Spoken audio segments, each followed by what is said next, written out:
3살 박이 아이까지 아버지가 다른 4남매가 한 집에 살고 있었습니다. 사랑이 끝나고 떠나버린 남자들 뒤에 이렇게 호적에도 올릴 수 없는 아이들이 태어났기 때문입니다. 그런데 그 엄마에게 또 다른 사랑이 찾아오면서 이 아이들에게 문제가 생겼습니다. 엄마는 크리스마스에 돌아오겠다는 짧은 편지 하나와 약간의 돈을 남긴 채 새로운 사랑을 따라 아이들 곁을 떠나버립니다. 그러나 크리스마스가 돌아왔지만 어머니의 약속은 지켜지지 않았습니다. 엄마를 잃은 아이들은 관리비를 내지 못해 아파트에서 쫓겨납니다. 그리고 공원에서 노숙 생활을 하던 중 막내는 불의의 교통사고로 세상을 떠납니다. 지난 2004년 일본의 고레에다 히로카즈 감독이 만든 영화 아무도 모른다의 스토리입니다. 이 영화는 1988년 도쿄에서 발생한 소위 스가모 어린이 방치 사건을 실화로 해서 만든 영화라고 합니다.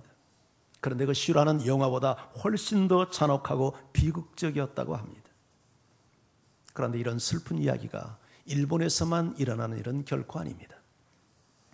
우리나라에서도 심심치 않게 이와 같은 이야기들이 들려옵니다. 지난 1월 달에는 7살 난 친아들을 때려서 숨지게 하고 그 시신을 훼손해서 냉동 보관했던 부모가 붙잡혀 세상에 끌려 나왔습니다. 몇 주가 지나지 않아 중학생 딸을 폭행해 죽이고 그 시신을 1년 가까이 방 안에 방치했던 부모가 또한 붙잡혔습니다. 몇 주가 지나지 않아 7살 난 아들을 학대해서 죽게 하고 암매장한 부모가 또 붙들려서 현장 검증하는 모습을 우리가 지켜봤습니다. 그런가 하면 지난해 12월 달엔 11살 난 가녀린 소녀가 맨발로 인천의 자기 집을 탈출하여 슈퍼마켓에 들어가 음식을 허겁지겁 먹다가 주인에게 발각이 되어서 학대받는 소녀로 세상에 알려지게 되었습니다. 일명 슈퍼마켓 소녀입니다. 그 아버지는 동거녀와 함께 살면서 자기 딸을 3년 넘게 집안에 감금하고 먹을 것을 제대로 공급하지 않았다고 합니다. 11살 난 이 아이가 이 경찰에 발각이 되었을 때 신장이 불과 120cm, 11살 난 아이가 120cm의 키는 비정상입니다. 120cm의 키는 평균 여자아이들 7살짜리 평균 키라고 합니다. 그 아이가 발각되었을 때 몸무게가 16kg인데 16kg은 평균 여자아이 5살짜리 몸무게라고 합니다. 그런데 먹지 못해서 이 아이는 키도 자라지 않고 신장도 늘지 않고 그 아이가 나라에서 돌본 지 불과 5개월 만에 몸무게가 5.8kg가 늘고 키가 몇 센치가 성장을 했습니다. 그 부모는 형사 입건이 되어서 1심에서 징역 10년을 선고받았습니다. 이 사건을 계기로 이런 사건들을 계기로 정부가 이 학대받는 아동들 전수조사를 했는데 그 결과 328명의 학대받는 어린 아이들이 발각이 되었습니다. 그런데 그 아이들의 80%가 아동학대의 80%가 부모로부터 받는 학대라고 합니다. 어떤 사람은 형편이 어렵고 실수로 태어났다는 이유로 자식을 유기하는 부모도 있습니다. 준비되지 못한 부모들에 의해서 저질러진 무서운 범죄의 행위입니다. 행복한 가정을 이룬다는 것은 누구나가 꿈꾸는 우리의 소원이요 우리의 꿈입니다. 가정은 삶의 보금자리입니다. 하루의 일과가 가정에서 시작이 돼서 가정에서 마무리됩니다. 아무리 우리 집이 초라해도 우리 집보다 더 좋은 것은 지상에 존재하지 않습니다. 가정이야말로 고달픈 인생의 안식처요 우리 정신과 영혼의 휴식처입니다. 가정은 지상에서 경험할 수 있는 가장 작은 천국이요 그래서 우리의 가정은 행복이 깃들어야 할 곳입니다. 그리고 이 작은 천국을 장식하는 아름다운 꽃송이들은 너무나도 소중한 우리의 자녀들입니다. 오늘 말씀은 이 자녀를 둔 부모에게 당부합니다. 내 자녀를 노엽게 하지 말라. 문제가 있는 게 아니라 문제 부모가 있다는 말을 우리가 듣습니다. 맞는 말입니다. 그렇다면 우리 자신에게 한번 물어보십시다. 나는 문제의 부모인가? 나는 건강한 부모인가? 나는 하나님의 의도를 무시하고 내 마음대로 자녀를 기르는 불의한 청지기로서의 부모인가? 나는 나를 믿고 당신의 자녀를 맡겨주신 주인 되신 하나님의 의도를 바로 이해하고 내 자녀를 하나님의 성품으로 하나님의 목적에 합당하게 사랑과 진리로 양육하는 선한 청지기로서의 부모인가? 우리는 마땅히 내 인생과 내 자녀의 주인 되신 하나님의 의도를 따라 자녀를 양육하는 선한 청지기가 되어야 할 것입니다. 그런데 안타깝게도 우리 부모들의 마음속에는 죄성이 있고 자녀를 또한 어떻게 양육해야 될지 모르는 무지함 때문에 좋은 부모가 되지 못하고 문제 부모가 되는 일들이 적지 않습니다. 자녀를 사랑하면서도 우리의 죄성 때문에 자녀를 어떻게 양육해야 될지 모르는 우리의 무지 때문에 안타깝게도 우리의 자녀들의 가슴 속에 치유되기 힘든 상처를 안겨주고 그리고 아픔을 안겨주기도 합니다. 그리고 부모가 새겨놓은 그 상처 때문에 일생을 불행 속에 살게 하는 경우들이 없지 않습니다. 참으로 가슴 아픈 이야기들입니다. 그래서 오늘 성경 하나님은 부모에게 당부합니다. 내 자녀를 노엽게 하지 말라. 오늘은 긴 메시지가 아닙니다. 하나의 메시지입니다. 내 자녀를 제발 노엽게 하지 말아라. 자, 그렇다면 무엇이 우리의 자녀들을 노엽게 만들까요? 그 첫 번째는 가정의 불화입니다. 어떤 아버지가 정신과 의사를 찾아가서 상담을 했습니다. 선생님, 부모로서 내가 내 자녀에게 줄 수 있는 가장 좋은 선물이 뭘까요? 그러자 의사 선생님이 반문을 했습니다. 당신은 아버지로서 뭐라고 생각합니까? 그게. 그랬더니 아이가 육체적으로 잘 자랄 수 있도록 먹을 것을 제공해주고 아이가 학교 공부를 받을 수 있도록 교육의 책무를 감당하고 그리고 아이가 안전하고 좋은 환경에 살도록 좋은 환경을 제공하는 것 아니겠습니까? 의사가 답변합니다. 맞습니다. 그런데 한 가지가 빠져 있군요. 정말 당신이 당신의 자녀를 사랑하고 당신의 자녀에게 소중한 것을 주기 원한다면 당신의 자녀의 어머니를 사랑하십시오. 이 말이 무슨 말일까요? 부모가 자녀에게 양식을 주고 교육의 혜택을 주고 좋은 환경을 제공하는 것도 필요하지만 그 자녀에게 줄 수 있는 최고의 선물이 있다면 그 아이의 정신적인 안정과 평안을 주는 부모가 되어야 된다는 얘기 아니겠습니까?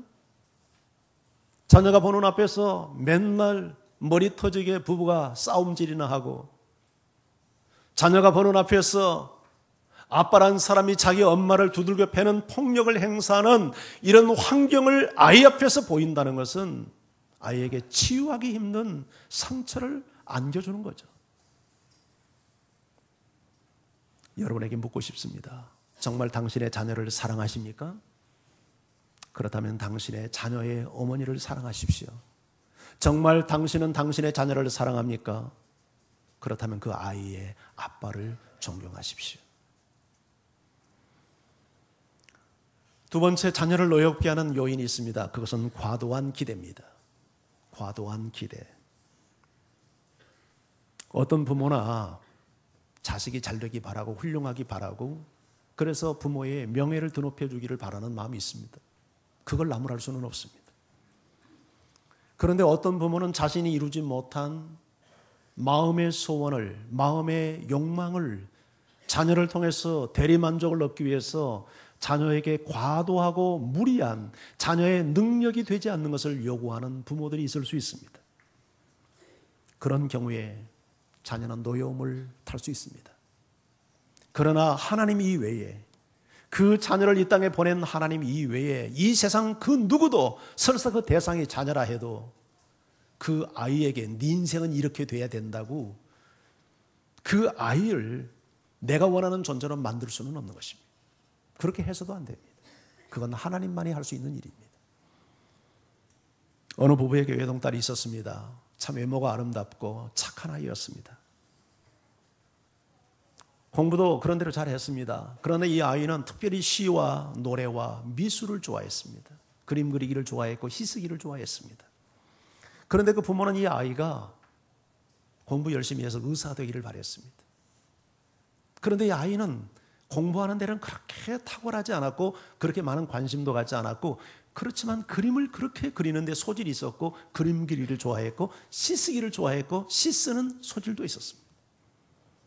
부모는 아이가 말을 듣지 않자 아이가 그림 그릴 때 사용하는 이젤을 부셔버리고 아이가 써놓은 노트를 빼앗아다가 불태워버렸습니다. 이 일 있고 나서 그 딸은 시리에 젖고 슬픔에 빠졌습니다. 그리고 어느 날 아무도 없는 방 안에서 목을 메어 자살하고 말았습니다. 그 아이 16살 중학교 3학년 때 일어난 일입니다. 그리고 나서야 그 어머니는 자신의 행동을 후회하고 탄식했지만 이미 때늦은 후였죠. 딸에게 사죄하는 마음으로 딸이 숨겨놓았던 그림을 수거하고 시에 써놓은 그 노트에 써놓은 시들을 전부 다 발췌해서 딸을 위한 시화전을 열어주었습니다. 그러나 그러한 부모의 후회와 딸을 위한 배려가 이미 깨어진 비극을 되돌려 놓지는 못했습니다. 부모는 자녀에게 자신의 욕망을 이루려는 과도한 기대를 해서는 안 됩니다. 우리 자녀들에게 실현해야 될 것은 하나님의 형상과 하나님의 꿈이지 부모의 욕망이 되어서는 안 됩니다. 부모는 자녀가 주안에서 자신의 삶을 살도록 잘 도와주는 어드바이스 역할을 해야 되지 부모의 삶을 살도록 강요하는 폭군이 되어서는 안 됩니다. 세상적인 가치를 따라 부모의 욕망을 이루려고 자녀를 억압하고 과도하게 기대하는 것은 오늘 성경이 금한 자녀를 분명히 노엽게 하는 행위입니다.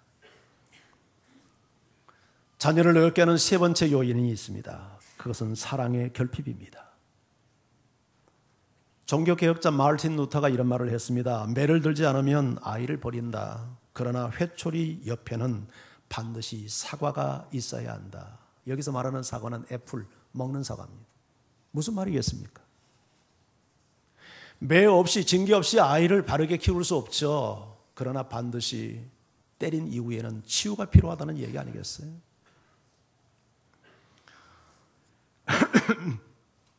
성경도 잠언 13장 24절에서 이런 말을 합니다. 매를 아끼는 자는 자식을 미워하는 자요, 자식을 사랑하는 자는 근실이 징계하느니라. 오냐만 해가지고 자식을 바르게 기를 수 없겠죠. 매가 있어야 되죠. 그런데 그 매는 반드시 사랑의 매, 사랑의 징계여야지 부모 감정의 분노의 표출이 돼서는 안 된다는 것입니다. 부모도 인간인지라 자녀를 훈계하다 보면 감정이 나는 경우들이 있습니다. 목사인 저도 그랬습니다. 아이를 야단치다가 보면 아이가 고분고분하고 부모 말을 잘 듣고 말귀를 알아듣고 하면 좋은데 아이가 고집을 피고 있다든지 반항을 한다든지 하면 목사도 감정이 나더라고요. 그래서 나중에 징계를 하다 보면 처음에는 저놈을 잘 좀 내가 가르쳐야 되겠다 이런 마음 징계를 하다가 그 마음은 어디로 완전히 가버리고 감정이 폭발을 해가지고 애에게 상처를 남겨주는 징계를 저도 해보았습니다. 오늘 아침에 일부에 우리 둘째 아들이 그 설교를 들었는데 내 소리 하는구나 싶었을 것입니다.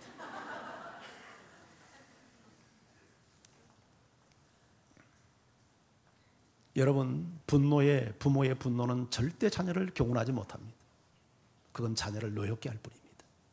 사랑의 징계만이 아빠가 엄마가 나를 사랑해서 이렇게 야단치는 거야. 그것이 확인될 때만 그 징계는 효과가 있습니다. 부모는 어떤 경우에도 힘을 이용해 권한을 남용해서 자녀에게 폭력을 사용해서는 안 됩니다. 흔히 사랑의 반대는 미움이라고 합니다. 그러나 전문가들은 사랑의 반대는 무관심이라고 정의합니다. 평소엔 어떤 관심도 기울이지 않다가 자녀가 잘못하면 그때서 야, 너 이건 뭐야? 이렇게 문제만을 지적하는 부모는 자녀에게 잘못된 메시지를 줄 수 있습니다. 아, 부모는 나를 싫어하는구나. 부모는 나를 사람 대접 안 하는구나. 부모는 나를 문자로 취급하는구나. 그렇게 잘못 부모의 메시지를 이해할 수 있습니다. 그것은 자녀를 노엽게 하는 일입니다. 부모로부터 사랑받지 못하고 존중받지 못한다는 것은 자녀에게는 심각한 상처입니다. 물론 꾸중과 책망이 필요합니다. 그러나 사람은 율법으로 변화되지 않습니다. 사람을 바꾸는 힘은 언제나 사랑의 힘입니다. 그래서 우리는 꾸중과 책망보다는 더 많은 칭찬과 격려로 자녀들을 변화시켜 가야 합니다. 그런데 우리 문화는 솔직히 칭찬하는 문화가 아닙니다. 우리 문화는 책망의 문화입니다. 저도 그런 환경 속에서 성장을 했습니다. 제가 이걸 알면서도 잘 안 됩니다. 이게 보고 듣고 훈련하고 연습하고 그런 대우를 받고 내가 성장을 해야 되는데 이론적은 아는데 이론은 아는데 이게 쓴벅쓴벅 칭찬이 잘 안 나옵니다. 책망은 쉽게 나옵니다. 그래서 자녀를 노엽게 만듭니다. 그런데 여러분, 모든 생명체는 칭찬 속에 성장합니다. 저희 집사람이 꽃을 좋아합니다. 식물을 좋아합니다. 나는 어디 가다가도 운전을 하면서 묵묵히 가는데 어머 저거 좀 봐 난리를 핍니다. 집에서 나는 꽃에 물 한 번 안 줍니다. 화분이 몇 개나 되겠어? 한 30개 될까? 우리 집에 물 한 번 안 줍니다. 내 방에 있는 것도 안 줍니다. 내 방에 물을 안 주니까 가끔 시듭니다. 와서 야단을 맞습니다. 제가 이것도 안 보이냐고. 그러면서 물 줍니다. 물 줄래 보면 뭔가 종알종알 하면서 줍니다. 나한테 종알 그러니까 꽃에게 종알. 이야, 정말 예쁘구나, 아름답구나, 빛이 나네 하면서 이렇게 사랑의 마음을 가지고 물을 줍니다. 그게 꽃이 잘 됩니다. 저 사람 참 꽃을 잘 키웁니다. 말 못하는 식물도요, 사랑을 받으니까 윤이 납니다. 빛이 나더라고요. 요새 애완견들 많이 키우죠.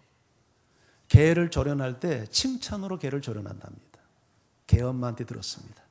개를 좋아하는 개 엄마한테. 나는 개를 별로 안 좋아합니다.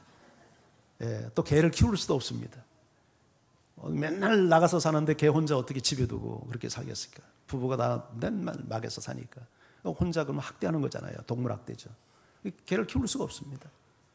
그런데 개를 훈련을 시킬 때 칭찬으로 훈련한대요. 고래 있잖아요, 고래. 세계에서 가장 큰 수족관이 미국 샌디에고에 있습니다. 시월드라고 제가 그때 집회 갔을 때 거기 잠깐 시간 나서 한번 구경했는데요. 어마어마한 덩치의 이 돌과 쇼를 하는데 사람들이 아주 감탄을 자아냅니다. 그런데 그 고래가 칭찬으로 그렇게 훈련을 한답니다. 쇼 묘기를 한번 부리고 나오면 조련사가 반드시 주둥이를 쓰다듬어주고 앞에 차고 있는 그 호주머니에서 꺼내서 먹이를 줍니다. 그렇게 훈련합니다. 그래서 칭찬은 고래도 춤추게 한다는 책까지 나오지 않았습니까? 칭찬이 식물도 자라게 만들고 동물도 변화시키고, 그런데 인격체인 사람이 오죽하겠습니까? 책망을 받으면 자아상이 깨어지지만 칭찬을 받으면 그 속에 잠재되어 있던 위대한 가능성들이 개발되어지고 발휘되어지는 것입니다. 책망으로 내 자녀를 변화시키려고 하지 말고 칭찬으로 내 자녀들을 극대화시키는 지혜로운 부모가 되기를 주의 이름으로 축원합니다.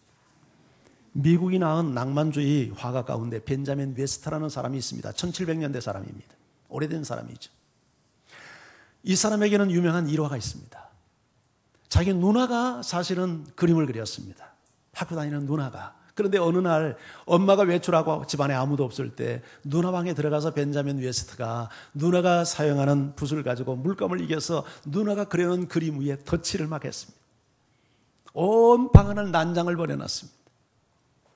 엄마가 집에 들어와 보니까 누나의 방에 들어가서 그렇게 난장을 벌이고 있는 겁니다. 이런 경우에 어떡하겠습니까? 우리 장 집사님. 이게 뭐야 이놈아, 야단치지 않겠어요? 그런데 벤자민 웨스트의 엄마는 그렇게 반응하지 않았답니다.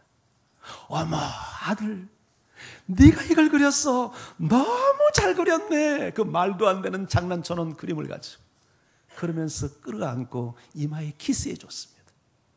훗날 벤자민 웨스트가 고백을 합니다. 내가 화가가 될 수 있는 것은 우리 엄마의 칭찬과 우리 엄마의 키스 때문이었다. 여러분, 자녀를 칭찬하는 일은 그만큼 위대한 일입니다. 그러나 자녀를 책망만 하면 노엽게 됩니다. 몇 년 전 우리 교회에 와서 말씀을 전했던 침신대 교수 정동석 교수 아시죠? 침신대에서 심리학을 가르치잖아요. 그분이 미국에 유학을 갈 때 가족이 다 갔습니다. 그 아들 가운데 정명훈이라는 아들이 있는데 그 아들이 이제 미국에서 공부하고 돌아와가지고 한국 학교에 적응을 못해서 중퇴를 했어요. 그리고 검정고시로 대학을 들어가고 나서 대학생에 대해서 쓴 책이 당신은 나의 선생님이 될 수 없어요라는 책을 썼어요. 대학교 1학년이. 그런데 그 책이 무슨 내용이냐면 한국 교육에 대한 고발이었습니다. 미국에서 학교를 다니다가 오니까 미국 학교 교육과 한국 학교가 어떻게 다른지 드러나죠. 비교가 되잖아요. 그런데 그 아이의 말을 한번 제가 그 책 내용을 한번 읽어볼게요. 이런 내용입니다. 16번. 너 왜 이렇게 시험 못 봤어? 부끄러운 줄 알아라 이 자식아. 국어 선생님은 계속해서 이런 말투로 우리 학생들을 괴롭히고 있었다. 나는 그런 선생님의 말투가 너무 싫었다. 17번. 명훈이 너 일어나봐. 너 왜 이렇게 시험 못 봤어? 부끄럽지도 않니 이 자식아? 나는 말하지 않고는 견딜 수 없었다. 선생님, 저는 부끄럽지 않습니다. 왜냐하면 최선을 다했기 때문입니다. 사실이었다. 나뿐 아니라 다른 애들도 그랬을 것이다. 그런데 기껏 우리가 듣는 말은 왜 이렇게 시험을 못 봤어? 왜 이렇게 너 부끄럽지도 않아? 공부나 해 이 자식아. 이 같은 말들이었다. 계속해서 내용이 있는데 그 정도만 소개할게요. 학교 선생님이 어떻게 이 아이들에게 메시지를 던졌는가 하는 것을 이해할 수 있지 않습니까? 그러면서 그 책에 대안까지 제시합니다. 공부는 처음부터 잘할 수 없다. 그러므로 선생님은 학생들을 격려하고 칭찬해 주었어야 했다. 선생님은 공부 못하는 학생에게는 너 이 자식아 공부 왜 안 했어? 라고 하시고 공부를 잘하는 학생이 성적이 떨어지면 허이놈 자꾸 떨어지네 라고 부정적 메시지를 던졌다. 우리는 선생님의 심정을 이해한다. 하지만 갓난아기 보고 달리라고 할 수는 없지 않은가. 우리에겐 꾸지람이 아닌 격려와 칭찬이 필요했다. 그러나 책망만 듣다 보니 공부를 포기하게 되었다. 아무리 잘해도 못했다고 야단을 맞기 때문이다. 간단한 대학교 1학년 학생의 고발을 통해서 선생님뿐만 아니라 우리 부모, 기성세대를 살아가는 우리 어른들이 들어야 될 메시지가 아니겠습니까? 책망만으로는 사람을 바꿀 수가 없습니다. 책망도 필요하지만 책망보다는 더 많이 우리는 자녀들을 칭찬하고 격려하면서 자녀를 양육해야 되겠습니다. 그렇지 못할 때 자녀는 노여움을 타기 때문입니다. 마지막 네 번째는 부모의 이중적인 삶입니다. 부모의 삶이 이중적일 때 자녀들은 노여움을 탑니다. 이렇게 하라고 가르치면서 부모는 행동으로 본을 보이지 않는다면 자녀는 부모에 대한 신뢰를 잃게 될 것입니다. 그리고 신뢰를 잃은 부모에게는 자녀가 순종하지 않습니다. 반항하도록 되어 있습니다. 부모가 자녀를 가르치는 최고의 방법은 그래서 말이 아니라 사실은 본입니다. 자녀는 부모의 말을 통해서도 물론 배웁니다만은 그러나 더 많은 경우 부모의 등 뒤에서 부모의 삶을 통해서 부모의 본을 통해서 더 많은 것을 배웁니다. 어린 자녀에게 부모는 절대적 존재입니다. 품 안에 있는 어린 자녀에게 부모는 전지전능한 존재로 다가옵니다. 그래서 부모를 통해서 인생을 배웁니다. 그런 자녀 앞에서 부모는 아름다운 본을 보여야 합니다. 오래전에 고등학교 2학년 아이가 자살을 했습니다. 고등학교 2학년 아이가. 그 아이는 학교에서 반장을 할 정도로 리더십도 있었고 공부도 잘하는 아이여서 자신의 꿈이 의사가 되는 것이었습니다. 그런데 이처럼 공부도 잘하고 리더십도 있는 아이가 왜 무슨 사연 때문에 자살을 했을까요? 거기에는 기가 막힌 사연이 있었습니다. 그는 아버지를 존경했고 그 아버지는 지방의 철도역에서 근무하는 40대 후반의 철도 공무원이었습니다. 그런데 자원봉사를 하러 온 여중생을 성추행해서 그 아버지가 고발을 당한 것입니다. 아버지의 성범죄 사실을 알게 된 감수성이 예민한 사춘기 시절 중학교 2학년인 그 아들은 아버지의 행동으로 인하여 큰 충격을 받았습니다. 아버지는 물론 자신이 무죄라고 주장을 했습니다. 그리고 아들도 아버지의 말을 믿었습니다.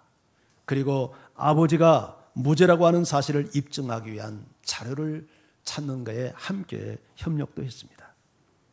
그런데 대법원에서 아버지는 결국 유죄 판결을 받고 말았습니다. 그리고 청소년 성보호 관한 법률에 따라 아버지의 신성과 사진이 1년에 한 번씩 아버지가 사는 동네 주변에 우편물로 배달이 되어서 신상 공개가 되었습니다. 그러다 보니 동네에서 얼굴을 들고 살 수가 없는 겁니다. 그래서 1년에 한 번씩 이사를 다닙니다.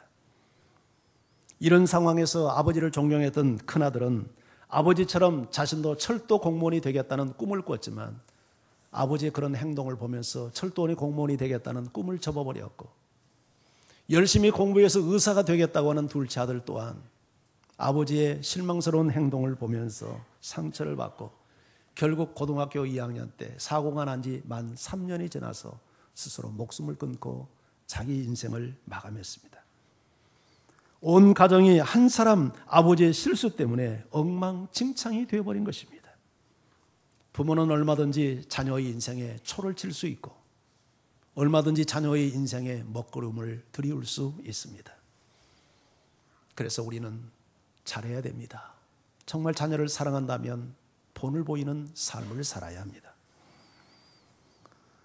내 자녀를 노엽게 하자 말라, 이 말을 좀 더 긍정적인 언어로 바꾸면 사랑으로 양육하라 하는 말입니다. 어느 목사님이 결혼한 지 7년 만에 아들을 낳았답니다. 여러분, 결혼해서 7년 만에 낳은 아들이면 얼마나 소중한 아들이겠습니까? 그래서 자기 아들이 특별한 아이가 되기를 원했습니다. 그런데 이 아들은 이 아비의 마음을 이해라도 한 듯 그렇게 영특하고 공부도 잘하고 학교 가면 시험을 보면 매번 100점을 받아왔습니다. 그런데 몇 년 지나서 이 아이가 초등학교 고학년이 되면서부터 점점 빗나가기 시작을 합니다. 방 안에 들어가 보면 방 안은 돼지우리가 되어 있고 정리정돈을 하지 않고 성적도 떨어지고 그리고 핸드폰을 들고 살고 컴퓨터 앞에 늘 시간을 보내고 이런 모습이 보입니다. 목사 아버지의 눈에 그 아이는 영락없는 문제가 되어 있었습니다. 그래서 그때부터 아들을 엄하게 대하기 시작합니다. 가끔 종아리에 피가 맺힐 정도로 때리기도 했습니다. 그러는 사이에 아버지와 아들 사이는 점점 멀어지고 아들은 점점 아버지를 피하기 시작을 했습니다. 그 무렵 그 아버지 목사는 지방에서 집회가 있어서 설교를 하고 올라오는데 고속도로에 차를 몰고 올라오는데 하나님의 음성이 마음에 들려오는 겁니다. 아들아, 너도 내게는 아들이고 네 아들도 내게 아들이다. 그런데 너는 어찌 내가 너를 대하는 것처럼 네 아들을 대하지 않니? 이런 하나님의 음성이 들려오는 거예요. 생각해 보니까 자기 자신도 하나님 앞에 온전하지 못하는데 자기 자녀에게만 온전하라고 요구한 자기 모습이 보이기 시작하더랍니다. 그러면서 참 내가 못된 애비고 못난 아비구나 하는 생각이 들면서 눈에 눈물이 솟구치는데 운전을 할 수 없어서 갓길에 세워놓고 회개의 눈물을 흘렸답니다. 내가 내 자녀에게 좋은 아비가 되지 못했구나. 나는 하나님 앞에 좋은 아비가 되지 못하면서 내 자녀에게만 좋은 아들이 되어달라고 요구하는 자신의 위선을 회개하고 자녀에게 잘못되었던 자기의 태도를 회개하고 생각해 보니까 자녀를 징계하는데 정말 하나님의 뜻대로 살지 않아서 징계한 것이 아니라 자기 기준에 맞지 않아서 징계했고 그 방법도 사랑 때문에 징계한 징계가 아니라 그야말로 자신의 분노를 분출하는 징계를 한 것을 살고 그렇게 울었답니다. 그 목사님은 그렇게 고속도로에서 교육에 대한 회심을 경험했습니다. 아빠가 변한 후에도 아들은 별로 달라지지 않았답니다. 그러나 분명한 것은 아들은 달라지지 않았지만 아들을 대하는 아버지는 달라졌습니다. 그날 이후로 단 한 번도 아들에게 폭언을 행하거나 폭력을 행사한 적이 없었답니다. 아들에게 성적표를 내놓으라고 요구한 적도 없었답니다. 오직 사랑만 하려고 노력했답니다. 아버지가 딸을 오랫동안 기다려준 것처럼 나도 내 아들을 오랫동안 기다려주기로 다짐했답니다. 그리고 가끔 아들을 데리고 나가서 맛있는 먹고 싶은 것도 사주고 자기가 입고 싶다는 옷도 사주고, 때로는 아들과 함께 단둘이서만 산책을 하며 대화하고, 그리고 없는 시간을 쪼개어서 가족여행도 다니기 시작을 했답니다. 그렇게 하면서 아들과의 관계가 회복되었다는 간증입니다.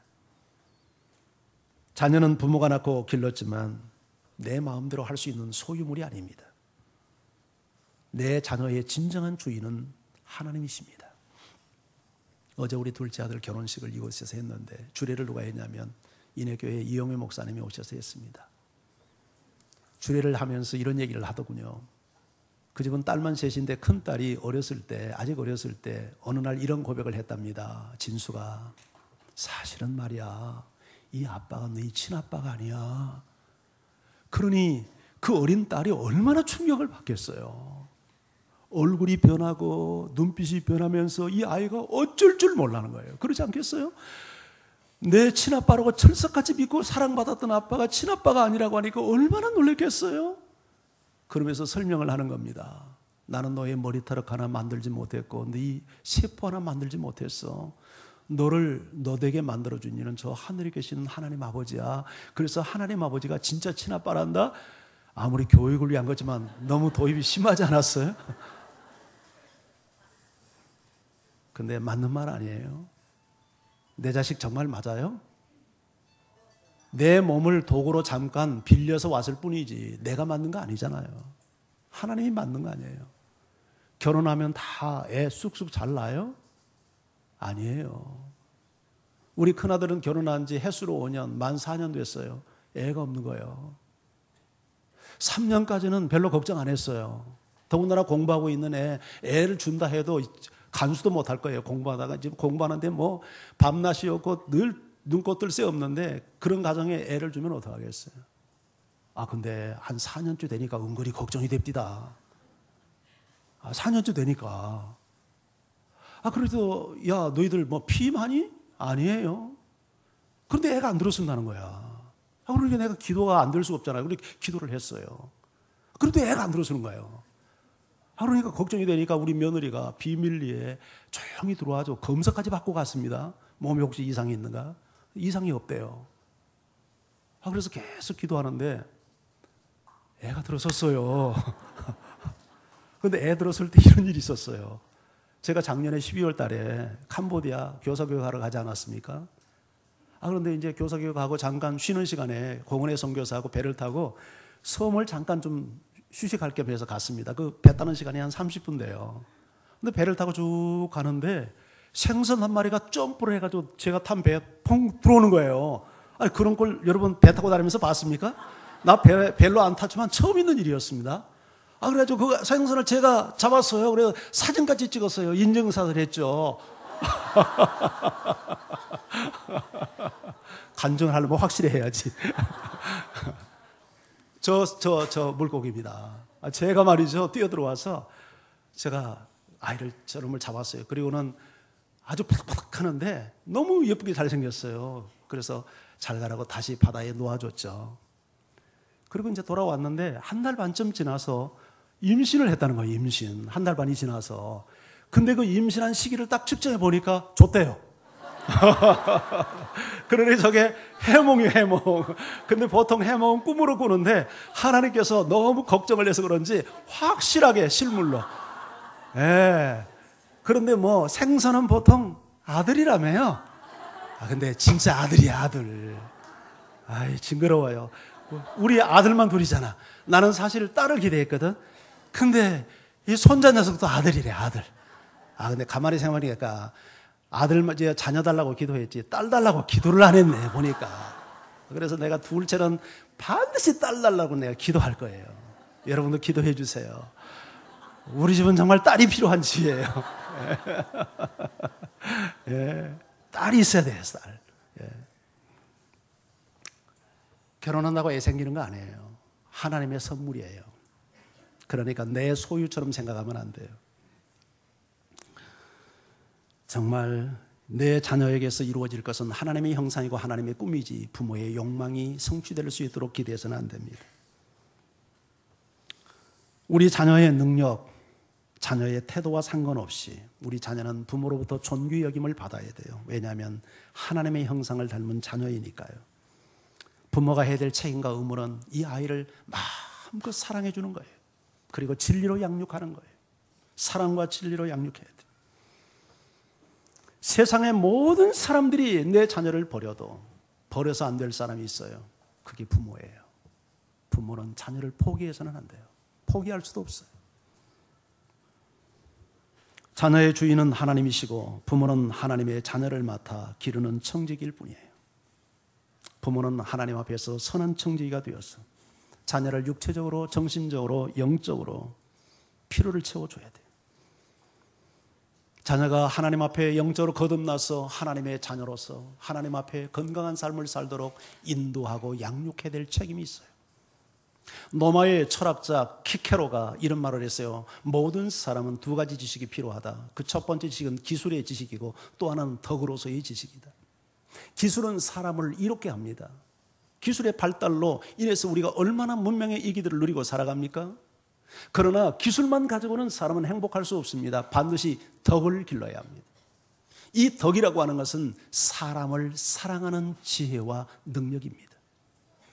성경의 가르침이지 않습니까? 성경 최고의 가르침은 하나님을 사랑하고 이웃을 사랑하라. 이것이 성경의 율법의 요강이다, 강령이다. 여러분, 우리 자녀가 어떤 사람이 되어야 하겠습니까?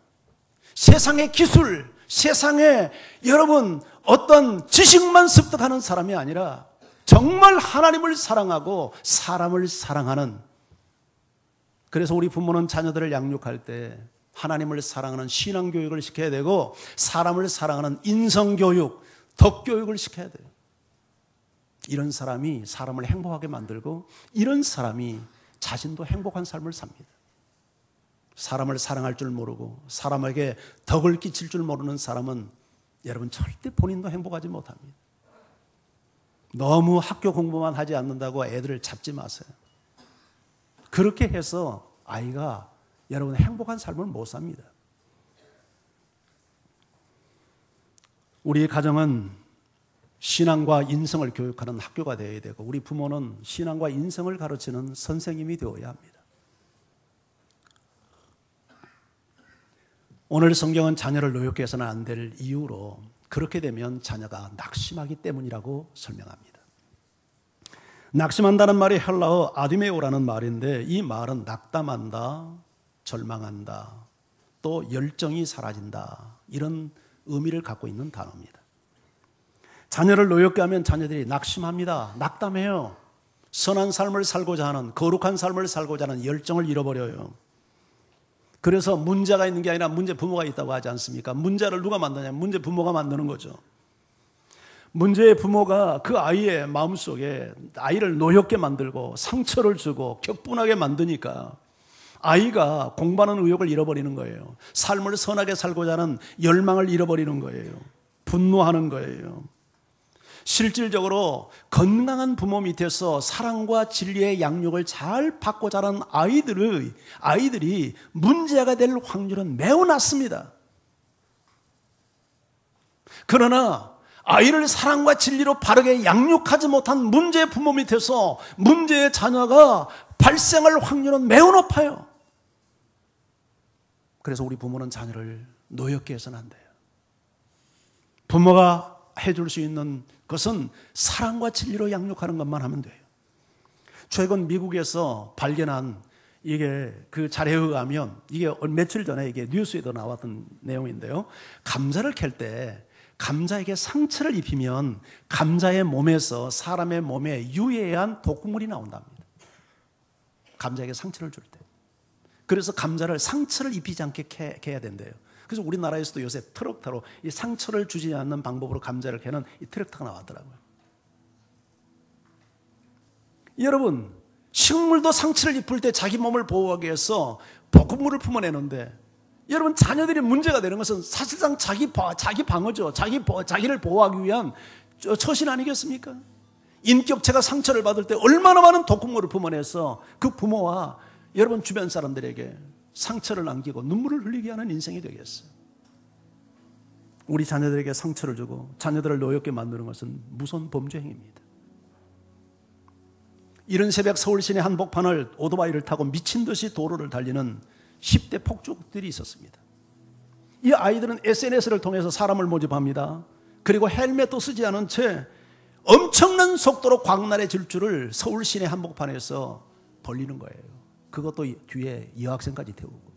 한 기자가 물었습니다. 얘들아, 너희들 어떡하려고 그래? 위험하지 않니? 헬멧도 쓰지 않고. 그런데 10대 초반에 중학교 2, 3학년 정도 되는 앳된 아이가 이렇게 기자의 질문에 답변합니다. 어때요? 사고 나면 죽기밖에 더 하겠어요? 여러분, 이게 10대 소녀의 꽃다운 아이, 꿈을 꿔야 될 그 소녀 아이의 입에서 나오는 정상적인 발언입니까? 어때요? 사고 나면 죽기밖에 더 하겠어요? 이게 정상적인 아이의, 건강한 아이의 이게 말이겠느냐고요. 이 아이에게 틀림없이 주체할 수는 없던 분노와 상처가 이글거리고 있지 않았겠어요? 10대 소녀 아이의 가슴 속에 상처가 새겨져 있다면 그 범인은 누구이겠습니까? 10중 8구 부모일 겁니다. 우리의 자녀를 노엽게 해서는 안 될 이유가 여기 있는 겁니다. 선한 삶을 살고자 하는 열정을 잃어버리는 겁니다. 하나님의 형상대로 살려고 하는 거룩한 열정을 상실하는 겁니다. 되는 대로 살고자 하는 겁니다. 부모가 그렇게 만든 것입니다.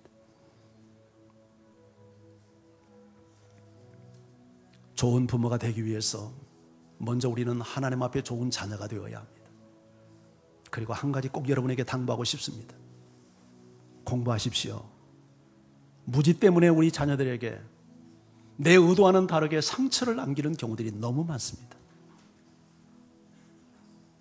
돈을 벌기 위해서는 밤낮 헤매면서 너무나도 소중한 내 자녀를 바르게 양육하기 위해서 1년이 다 가도록 책 한 권 읽지 않는다는 것은 악하고 게으른 행위입니다.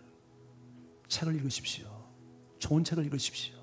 어떻게 하면 내 자녀에게 정말 부모로서의 책임을 다할 수 있을지, 그리고 눈물을 흘리는 그런 부모가 되십시오.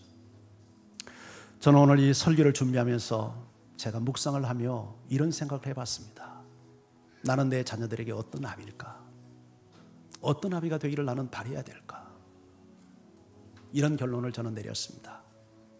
언제일지 모르지만 내가 이 세상을 떠난다든지 아니면 우리 아이들이 나이가 많아서 자기 인생을 회고할 때, 하나님, 나에게 너무 좋은 아빠를 주시고 나에게 너무 좋은 시아버지를 주어서 너무 감사해요. 그러면서 저를 생각하면서 눈물을 흘릴 수 있는 내 자녀를 만들 수 있다면 나는 결코 실패한 아버지는 아니겠지. 나는 그런 아버지가 되고 싶다. 그런 시아버지가 되고 싶다. 내 자녀들이, 우리 아이들을 통해서 태어날 손자, 손녀가 우리 할아버지는 너무 훌륭했어요. 좋은 할아버지였어요. 할아버지를 생각하니까 눈물이 나요. 그런 감정을 좀 듣고 싶어요. 우리 아이들에게 그런 아버지가 되고 싶고 우리 며느리에게 그런 시아버지가 되고 싶은 마음이 들어요. 여러분 모두에게도 동일한 소원이 있기를 축복합니다. 우리 같이 찬양하면서 하나님 앞에 나가자.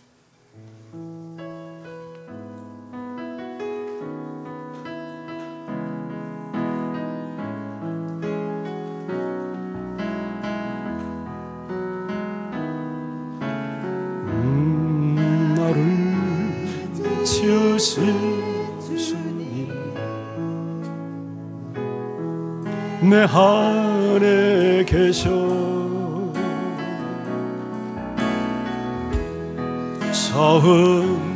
처음부터 내 삶은 늘 손에 있었죠.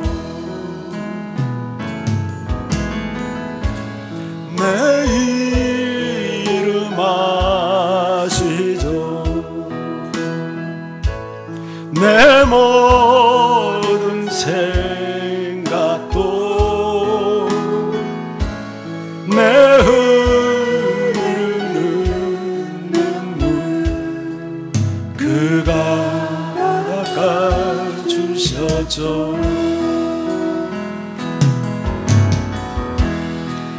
그는 내 아버지 난 그의 소유 내가 어딜 가든지 날 떠나지 않죠.